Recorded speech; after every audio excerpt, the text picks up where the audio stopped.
En estos momentos le voy a dar la bienvenida a la compañera Audrey Carmona de la Yeta San Francisco de Asís de María la Baja, y quien nos va a desarrollar el taller de gestión del currículo en tiempos de alternancia educativa y educación remota. Señor Audrey, bienvenida a este foro. Muy buenos días. Nuestro taller de gestión de ambientes de aprendizaje es un taller desde el programa Todos Aprender que tiene el propósito de contribuir a la transformación de prácticas pedagógicas para transformar esos procesos de aprendizaje en el desarrollo de nuestros estudiantes.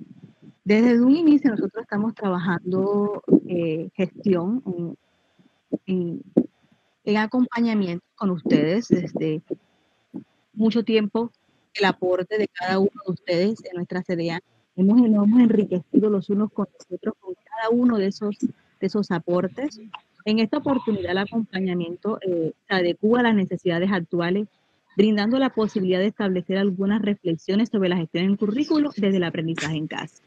Y sobre todo este tema tan valioso que es gestión en currículo. ¿Por qué me atrevo a decir que es valioso? Porque hay una frase que me encantó que dice que responde a la arquitectura del currículo. Es una arquitectura, es lo que construimos, lo que vamos armando. Miren, si usted no lo había, en cuanto a la gestión de aulas, nosotros trabajamos en el siglo I las gestiones en ambientes de aprendizaje emergentes. Se nos vino una pandemia y nos dijo, ubíquense en este nuevo contexto y deben ubicar su práctica docente en este nuevo contexto. Y como nosotros no somos de los que nos rendimos, sino somos de los que decimos, bueno, si nos las presentas de esta manera, en el nombre de Jesús, vamos a trabajarla de esa manera. Entonces, en el ciclo 1 estuvimos conversando con ustedes acerca de lo que es la gestión en currículo, hablando sobre cómo se ha configurado como el conjunto de decisiones y organizaciones y actividades desarrolladas para ustedes los docentes para el logro efectivo de resultados en el proceso de la enseñanza y aprendizaje. Los retos que estamos enfrentando ahora en la actualidad implican una resignificación de la práctica pedagógica y la flexibilidad del currículo, que lo hablábamos en el ciclo 2, cuando hablábamos de los tiempos en los aprendizajes. Cómo articular nos estamos proyectando, porque nuestro objetivo es proponer una alternativa de gestión curricular como respuesta a la necesidad de la educación remota en una alternativa desde la transversalidad y el respeto por los diversos contextos. Me gusta cuando hablamos de respeto de contexto. ¿Por qué me gusta cuando hablamos de respeto de contexto? Porque responde a nuestros objetivos específicos, que es diseñar una propuesta de adaptación curricular para el trabajo con estándares de competencia prioritarios en los tiempos de aprendizaje en casa y en la alternancia educativa, generar secuencias didácticas transversales a partir de uso de recursos didácticos impresos o multimediales para potenciar el aprendizaje con el apoyo de los padres de familia y de las comunidades, así como establecer líneas metodológicas para el abordaje de proyectos transversales tanto en la modalidad de educación remota como alternancia. Sabemos que la alternancia se nos viene y eso no lo podemos aguantar.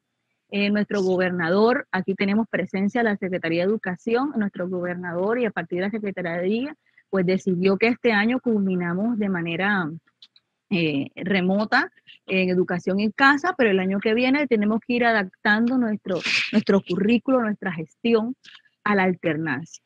Como ustedes lo saben, tenemos 4 momentos. Uno de ellos es la exploración. En la exploración necesito su colaboración, porque tenemos unas preguntas como un cuestionario de entrada, porque me gusta escuchar la voz de ustedes los docentes. Sus voces son absolutamente necesarias. En una conferencia que estuve con el profesor Fabio Jurado, él decía que la voz de los docentes es el cambio y la transformación de la educación en Colombia.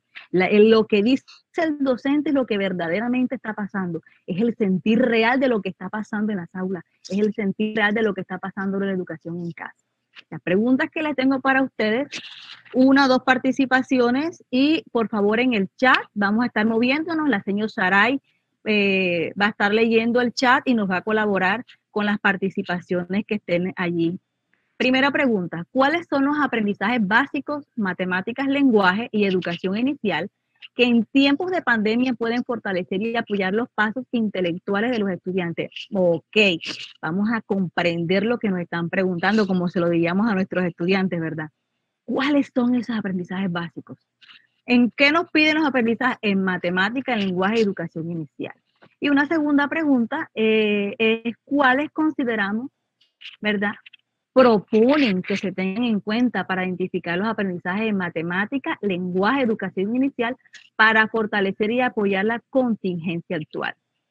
Lo primero nos dicen es cuáles son y después cuáles consideraciones, ¿verdad?, proponemos nosotros para tener en cuenta e identificar esos aprendizajes. Bueno, ustedes colocan 1 o 2 y responden, que mi compañera va a estar muy pendiente. Abro micrófonos, por favor, si alguno quiere participar. Muy buenos días. Muy buenos días, señor, adelante. Mi nombre es Noelvis Vega, pertenezco a la institución técnica La Integrada de San Pablo Sur de Bolívar. Mucho gusto. Bienvenida, mucho gusto. Adelante, señor, la escuchamos. Gracias. Pues bueno, teniendo en cuenta que los niños nunca se debe dejar de aprender, yo pienso que en estos momentos lo que se debe fortalecer más que todo es lo que nunca se debe dejar de enseñar, que es la parte en matemáticas, la parte de las operaciones básicas. Pues esto, donde quiera que ellos vayan, siempre les va a ser de mucha utilidad. El saber sumar, restar, multiplicar y dividir, para ellos es sumamente importante. Y con respecto a la parte del lenguaje, pues la comprensión lectora. Estamos viendo que actualmente muchos niños saben leer, mas no comprenden lo que están leyendo. Yo pienso que esa parte debe reforzarse constantemente en cualquier momento, independientemente de si estamos en el aula de clase o estemos trabajando desde casa. Ajá, muy bien, señor, claro. Su aporte es muy valioso porque nos centra en eso.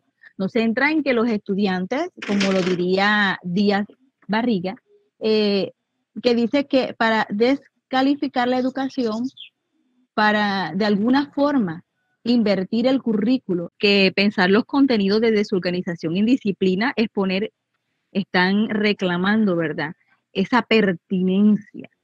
No es desprendernos del aprender, no, es unirnos a lo que los niños están aprendiendo. Pero tenemos que, por eso estamos aquí, por eso es importante este taller, porque nos lleva a visualizar la gestión en el currículo.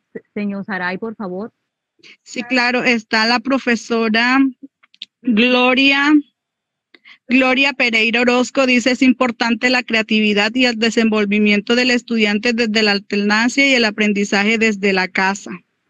Una profesora, Lidis del Carmen, ha compartido un archivo de la reunión para poderse vincular allí. Dice Jaime Vanega, dice: muy buenos días. Cuando escucho hablar de estudiantes que no hacen sus actividades, padres que cumplen la función de sus hijos, carteles que resuelven guías de todas las áreas, docentes que cumplen con sus funciones y otros que no lo hacen, me queda claro que el seguimiento, control y contacto entre los implicados en cada proceso es muy deficiente, sobre todo si se habla de situaciones recurrentes. Considero entonces que el contacto real y permanente, aunque virtual, nos ayuda mucho. Así es, señor Blanca, la escuchamos. Buenos días. Buenos días. Educación inicial en el municipio de San Cristóbal Bolívar. Pues ahora que nos hiciste la pregunta sobre cuáles son esos aprendizajes básicos en educación inicial, pues uno mira tantas cosas, lo que ha abordado en las guías, lo que ha tratado de rescatar. Y a nosotros nos ha parecido muy importante porque las guías pues, de la institución en el nivel preescolar la estamos realizando las 6 docentes de manera conjunta, haciendo nuestros aportes. Pues nosotros siempre nos ha parecido importante la formación del ser, pues los aprendizajes encaminados a la convivencia en el hogar, porque sabemos lo difícil que es este trabajo allí. También hablar un poco de la cultura, de que el niño se siente identificado en su contexto y la conservación del medio, del entorno natural, Eso nos parece importante y hemos tratado de que siempre haya un hilo conductor que conecte todas las actividades con estos saberes. Bueno, era mi opinión. Muchas gracias. Exactamente, me gusta esa parte de hilo conductor. Hilo conductor nos da a conocer que hay una evaluación formativa, que hay un seguimiento, porque estamos convencidos que lo que estamos trabajando no es una arbitrariedad, sino que sé de dónde vengo, sé dónde estoy posicionada y sé para dónde voy. Entonces esas son las consideraciones, ¿cierto? Pero me parece significativo varias cosas que puedo recoger como un campo semántico de lo que están hablando. Y es, por ejemplo, nos hablan de constructivismo, nos hablan de aprendizaje significativo. La señora mencionó contexto. Usted está hablando también de ese contexto porque nos habla de los que tienen o no, los que no tienen las posibilidades. Bueno, en la estructuración podemos hablar de esa fundamentación teórica porque estamos llenos de muchísima información ha llegado a nosotros, aún han sacado desde la ONU un decálogo del trabajo docente en estos tiempos. Entre una de las cosas, el punto número 3 es lo que estamos hablando, priorizar contenidos, definir el sistema de comunicación que vamos a estar estableciendo y lo que nos hablaba la señora Angélica, evaluar el proceso de enseñanza y aprendizaje. Hace parte de nuestro decálogo. Cuando hablamos de fundamentación teórica es importante conversar acerca de lo que dice la OIE, que es el organismo institucional para la UNESCO. Él define el currículo como la calidad que puede comprenderse como este conjunto de procesos sistemáticos, planificados, de carácter cíclico y sostenible, donde se valora a cada estudiante para contribuir al desarrollo de los conocimientos y las competencias de los niños y las niñas y jóvenes que necesitan para su actuación en el mundo. Bueno, tomamos esto que nos habla la OIE. ¿Por qué? Porque cuando nosotros nos sentamos a planear, nosotros sentamos a hablar nuestros planes de área, a gestionar el currículo, tenemos en cuenta documentos como el número 11, ¿verdad? Que son las orientaciones en el decreto 1290. Tenemos en cuenta los estándares básicos, los DBA, que están en una segunda versión. Tenemos en cuenta también el documento 15, que es para educación artística. Hay una cantidad de fundamentación teórica, pero toda esa fundamentación teórica tenemos que analizarla, tenemos que leerla y estudiarla. ¿Por qué? Porque primeramente implica el desarrollo de orientaciones didácticas y estrategias para el desarrollo de estándares de aprendizaje escogidos y ajustables a los distintos contextos, como nos dice Jiménez. También un currículo es la calidad de esos conjuntos de procesos sistemáticos, como lo acaba de decir. Y en lugar de pensar en contenido desde la organización en disciplina, como lo dice Díaz, tenemos que pensar, ¿verdad?, en ese aprender con relación al contexto. Tenemos grande fundamentación teórica, no podemos dejarnos apabullar por esto. Tenemos que examinar, coger lo bueno, eso significativo, eso que le saca lo mejor a mi institución educativa, por lo cual hay preguntas de base desde esta perspectiva que tenemos que hacernos con relación a los estándares, como qué es lo imprescindible y cuáles son esos aprendizajes esenciales que deberíamos elaborar nuestros estudiantes ahora que van a terminar el año. Yo creo que uno de los momentos que nosotros nos ponemos como más activos es cuando nos dicen esto ya está que se acaba. Los BRE nos dicen, bueno, ¿qué es lo que mis estudiantes aprendieron hasta ahora? Evaluación que nos hablaba la señora Angélica. ¿Qué es lo que yo debo potencializar en ellos? No puedo homogeneizar mi aula de clase. Entendamos de que hay aprendizajes diferenciados para que el aprendizaje pueda ser significativo. Por lo cual, nosotros tenemos que mirar esos derechos básicos que son los que nos hablan, ¿verdad? Nos contextualizan los estándares básicos. Los derechos es una adecuación de los planes de área como referente desde el cual se pueda lograr la flexibilidad. Una vez establecidos estos estándares, estos aprendizajes pertinentes para el actual periodo que estamos viviendo, se requiere un diseño de secuencias didácticas basados en problemas o en temáticas de la pandemia. porque no podemos dejar por fuera el hecho de que ahora que se abrió, que los niños van a ir a las escuelas, tenemos que nuevamente retomar con ellos, si no lo estábamos haciendo, temas de su cuidado, cómo cuidarse en familia. Es fundamental que los requerimientos se revisen a nivel curricular y que tome decisiones a nivel institucional y articulen componentes. ¿Cuáles componentes? La viabilidad de esas condiciones, la pertinencia en las características de nuestros niños y niñas, como ya antes se lo había mencionado, y la coherencia interna, porque todo eso que nos llega, hay docentes que dicen, es que eso lo hicieron fue para Bogotá, es que eso lo hacen pensando en Medellín. Nosotros tenemos un trabajo que se llama conceptualizar la coherencia interna, así como estos elementos pueden involucrarse, realizarse en el escenario donde se están desarrollando. Yo no puedo pretender, ¿verdad?, que un estudiante que no tiene virtualidad, que no tiene, pero tiene el campo, ¿verdad?, mis docentes, tiene el hablar de sus abuelos, tiene la relación con sus familiares. Todo esto es una propuesta de enseñanza que debe depender de un objetivo pedagógico que pretenda alcanzar esas características individuales que acabo de hablar para tenerla en cuenta en el contexto de su hogar.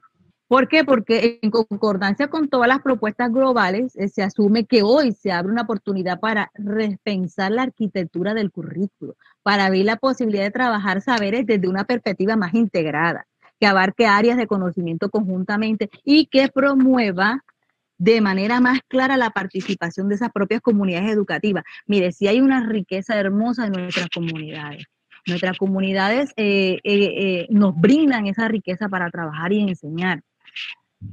Es necesario desprendernos de un plan rígido, por eso estamos hablando de una flexibilidad. Es que así tiene que ser porque así lo planeamos y lo formamos cuando ni siquiera pensábamos que una pandemia se nos venía. Lo planeamos, lo organizábamos cuando no sabía que nuestros auxiliares iban a ser los papás en casa. Bueno, claro, mire, aquí como ustedes están viendo la diapositiva, profesor, nos muestra que hay un cuestionario inicial que tenemos que hacernos. ¿Cuáles son esos aprendizajes básicos? ¿Qué aprendizajes han podido contribuir? ¿Y cuáles son esas competencias socioemocionales, como nos decía la señora Blanca? Dígame, señor Saray. Exactamente. ¿Cómo ese proceso se está dando en casa? Entonces, como posibilidad de acompañamiento, nosotros desde tutores llevamos una recomendación del ministerio y es que los aspectos contemplados en este diseño varían de acuerdo a los proyectos educativos, modelos pedagógicos y enfoques didácticos que se definen en cada establecimiento educativo, lo dice en la guía de fortalecimiento curricular del MEN, en la página 21. ¿Por qué hago esta aclaración? Porque muchas veces utilizamos la palabra de me vienen a imponer o nosotros estamos haciendo esto o aquello, no. La idea es que hagamos una lectura, revisión, análisis de los documentos de referencia, contextualizarlos, que haya coherencia interna, que haya coherencia con los proyectos. Y una vez establecidos los estándares y los aprendizajes pertinentes para lo cual nosotros vamos a terminar este periodo, se requiere un diseño de secuencias didácticas basadas en, como decíamos, en los problemas, en el contexto. O sea, cada área se debe sentar. Es conveniente privilegiar el diseño de estrategias didácticas, revisar las mallas de aprendizaje, organizar el currículo y los aprendizajes que allí se definen en los estándares básicos, en los DBA. Muy bien.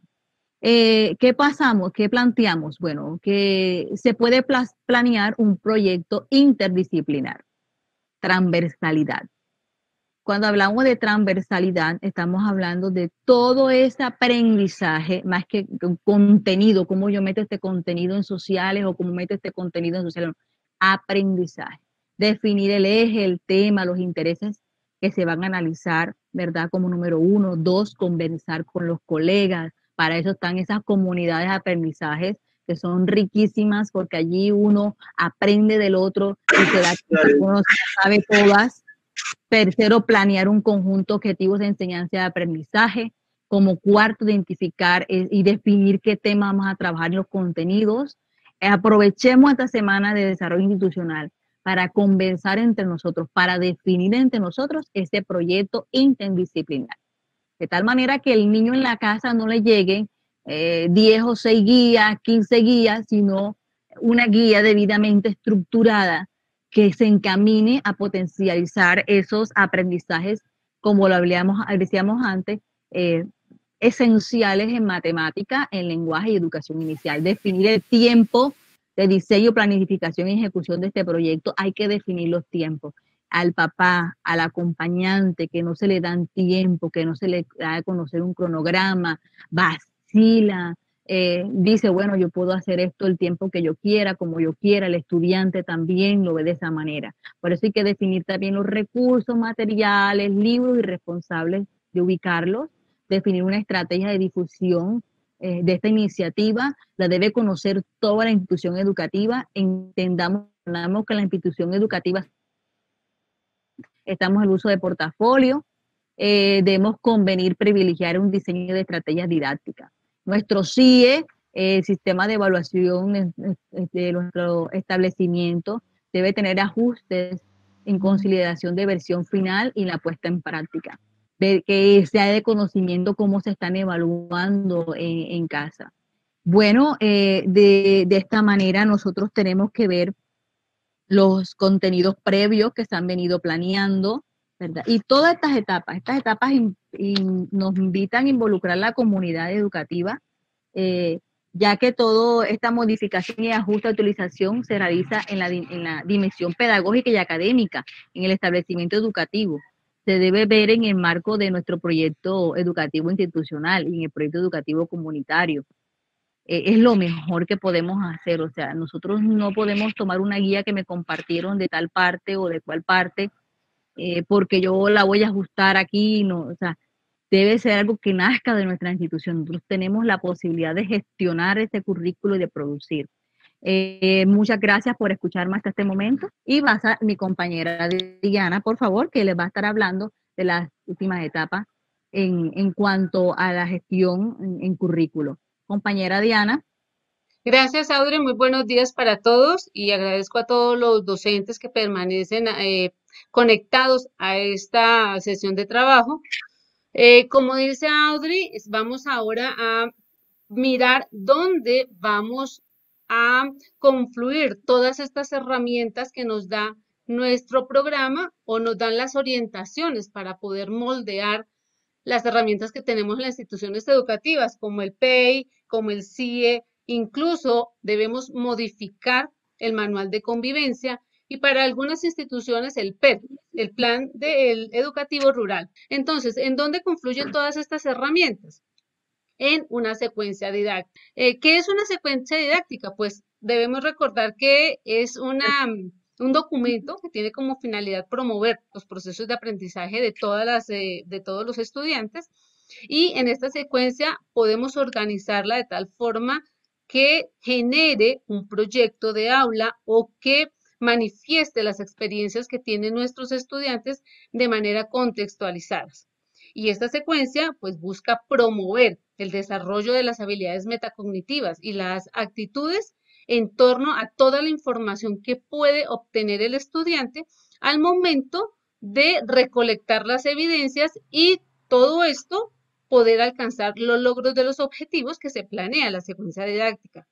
Invito a todos los docentes a visitar la página de Colombia Aprende. Allí podrán encontrar modelos de secuencia didáctica de todas las áreas y en todos los niveles, tanto en primaria como en secundaria. También es necesario tener en cuenta que se debe aprovechar el tiempo de calidad que el estudiante dedique al desarrollo de estas actividades. Es por esto que es importante recurrir a la transversalidad, como lo estaba notando Audrey hace un rato. Estas transversalidades se pueden rescatar o retomar de tal manera que el logro de los objetivos sea más amplio, tenga un mayor aprendizaje autónomo por parte del estudiante y la evaluación que nos genere toda esta secuencia va a ser mucho más objetiva, va a ser más focalizada y más centrada en el estudiante. Es importante tener en cuenta que si bien tenemos 20, 30, 35 o 40 estudiantes dentro del aula, cada uno es un individuo diferente y como tal se debe evaluar. ¿Qué debe contener entonces? Y recordemos, pues eso ya lo tenemos más o menos claro. ¿Qué debe contener una secuencia didáctica? Debe tener en la parte inicial una visión general, amplia de lo que es la secuencia didáctica. Allí se debe inscribir las competencias. Para esto nos debemos remitir a todos nuestros referentes que nos da o que nos proporciona el Ministerio de Educación, como los estándares básicos, los derechos básicos de aprendizaje, los lineamientos de cada área disciplinar. Incluso debemos tener en cuenta la matriz de referencia y las mallas de aprendizaje como documentos evaluativos. En esta parte general también debemos describir qué es lo que se va a implementar, obviamente de manera general, lo que se va a implementar semana a semana, teniendo en cuenta las intencionalidades pedagógicas. ¿Cuál es el nivel del aprendizaje que nosotros como docentes pretendemos alcanzar con estos estudiantes y con estas actividades? Y a grandes rasgos se debe dar una evaluación. Debemos recordar los momentos de la evaluación, como es la autoevaluación, la coevaluación y la heteroevaluación. Estos también deben estar inscritos en esta secuencia didáctica. También se debe mostrar cuál es la ruta de aprendizaje, cuál es la metodología que se va a desarrollar, qué tipo de herramientas se van a implementar durante esta secuencia, que esto nos va a permitir orientar los aprendizajes y alcanzar los desempeños esperados. Otra parte importante de la secuencia didáctica es la descripción de las actividades. En estas actividades deben de inscribirse por sesiones y debe explicarse de tal forma que el estudiante tenga la oportunidad de asimilar o de interpretar mejor lo que el docente pretende enseñar en ese momento.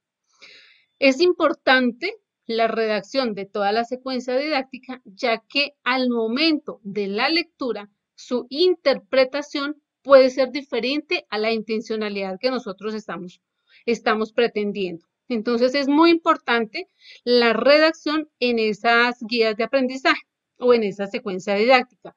Y un elemento que ya lo han dicho pues con amplitud es los instrumentos de evaluación. No tanto los instrumentos, sino las técnicas de evaluación que se pretenden abordar en esta secuencia didáctica.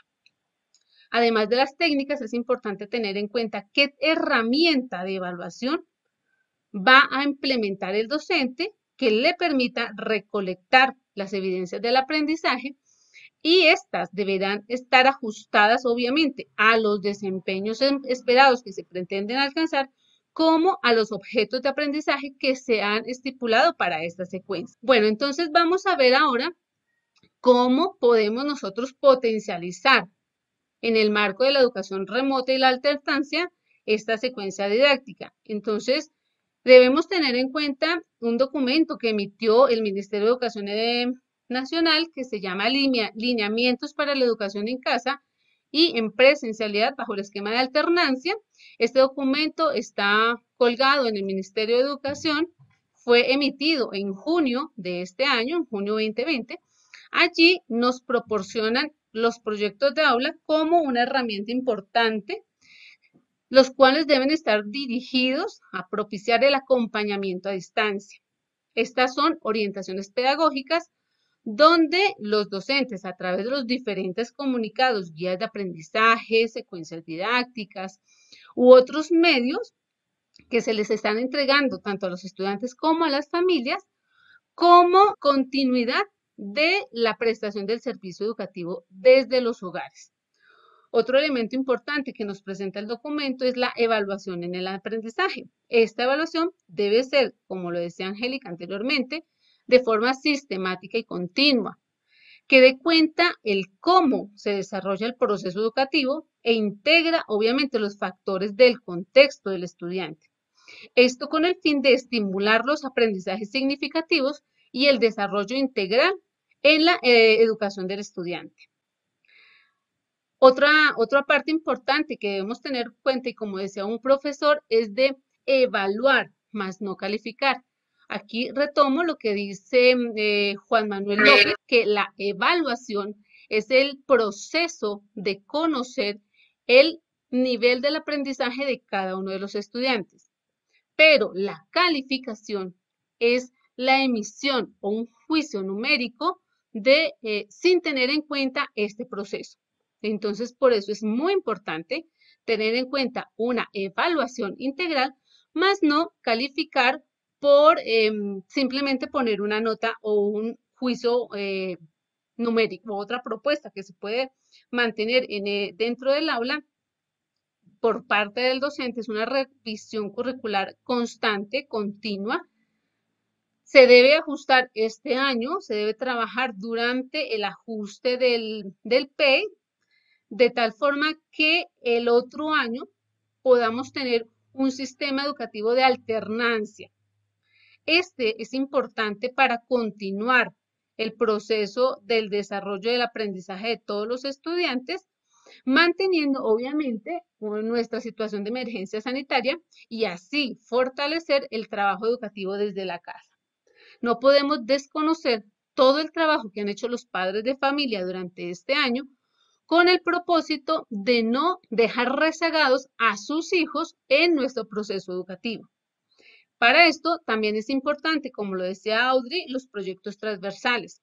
Estos son iniciativas pedagógicas desarrolladas de manera articulada por todos los docentes, no solamente de una área, sino de todas las áreas, integrando las disciplinas con el propósito de promover el aprendizaje y facilitar la identificación de intereses y la contextualización de los contenidos desde la casa. Y por último, y no menos importante, debemos tener una transición progresiva de la casa a la institución educativa. Esta puesta en marcha debe tener unas acciones concretas, por eso Audrey lo comentaba, es importante tener en cuenta todos los referentes institucionales, incluyendo un plan de mejoramiento institucional y un plan de acción para el próximo año, con el propósito de generar acciones concretas de bioseguridad y de gestión escolar por parte de los integrantes de la comunidad educativa. Esto con el fin de retomar de manera gradual y consentida por las familias y sus estudiantes la prestación del servicio en la modalidad presencial durante la medida de flexibilización del aislamiento preventivo. Otra pregunta que nos generan aquí son cuáles son los temas que pueden interesar a los niños y las niñas. Bueno, es importante mantener los planes de aula trazados que se presentaron al inicio del año, nuestros planes de aula que ya al principio de año nos pudimos establecer y en la medida de las posibilidades permitir una flexibilización o ajustar de tal forma que propicien el interés de los niños por los temas que ya se tuvieron planeados.